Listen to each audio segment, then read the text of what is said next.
Lorsqu'on parle de connaissance, on pense plutôt à ça.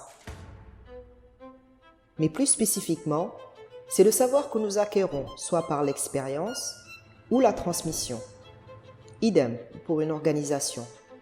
Elle accumule dans ses activités un savoir qui, une fois géré, devient un atout précieux pour l'atteinte de ses objectifs. UNIFAM Afrique de l'Ouest et du Centre a mené une évaluation de la gestion des connaissances couvrant les bureaux pays du Nigeria, du Libéria, du Cameroun, de la Côte d'Ivoire, du Mali et du Sénégal. Elle a révélé que UNIFAM est principalement perçu comme le lieu de convergence et la plaque tournante pour les connaissances, données et informations sur le genre.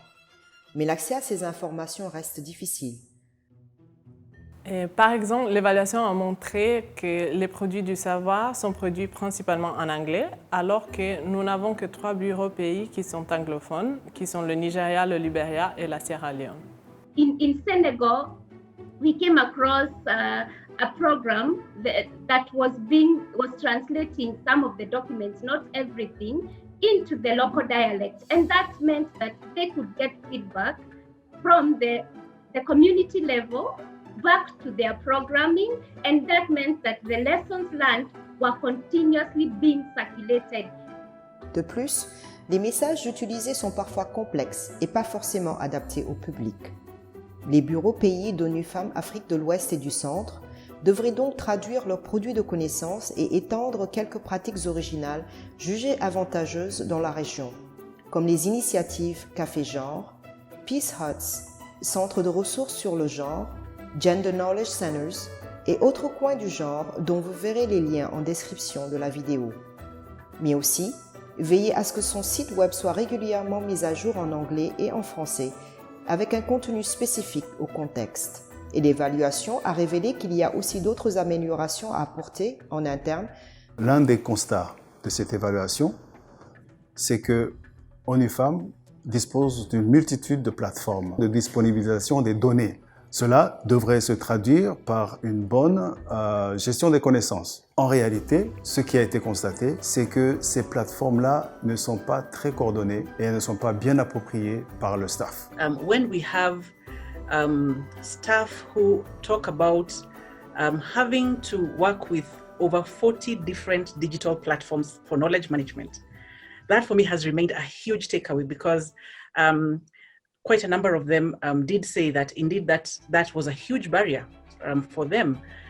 Just the amount of time that you require to navigate through that, and a couple of them, a significant number of them actually, do have capacity issues when it comes to navigating. Some of them are comfortable with using Word, and the advanced Excel is a challenge for many.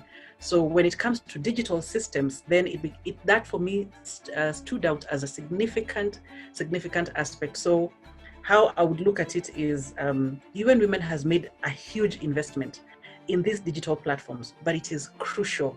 It is crucial for UN Women to delineate just a couple that serve the purposes and that will be able to be used across board. Les bureaux pays d'UNIFAM Afrique de l'Ouest et du Centre devraient renforcer leur culture d'utilisation des leçons tirées des évaluations.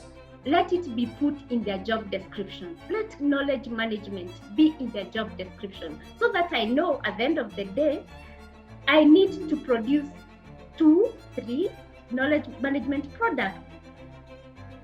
And then I'll create time for that, for the creation of those knowledge products. UNIFAM s'associe dans la région au gouvernement, aux agences des Nations Unies, aux groupes de la société civile et d'autres acteurs pour soutenir les processus nationaux de création de données et d'informations sur le genre et les droits humains. Lorsqu'on s'est penché sur l'information elle-même, on a vu que souvent les initiatives de production de connaissances étaient non seulement disparaître, mais personne n'était au courant de ce que fait l'autre, ce qui a amené à des chevauchements. On a vu des duplications d'efforts. La même initiative aurait pu être tout simplement adaptée pour chaque pays et ça aurait impliqué beaucoup d'économies, d'efforts et de ressources. plus, dans notre région, nous n'avons pas d'unité spécifique à la gestion des connaissances, ce qui veut dire que nous n'avons pas de ressources humaines ou financières qui s'occupent de cette fonction. Et cela a bien sûr des conséquences au niveau de la disponibilité et de l'accessibilité des informations, genre et droits humains. Standardiser les pratiques de gestion des connaissances implique d'identifier et récupérer les connaissances disponibles, de classifier et conserver les connaissances inventoriées et de les disséminer. D'où la nécessité de mettre en œuvre la stratégie de gestion des connaissances et pourvoir des ressources humaines et financières conséquentes en vue de combler les écarts entre les besoins et les connaissances disponibles. Si le sujet de la gestion de la connaissance vous intéresse, vous pouvez voir les liens de l'évaluation en description pour plus d'informations.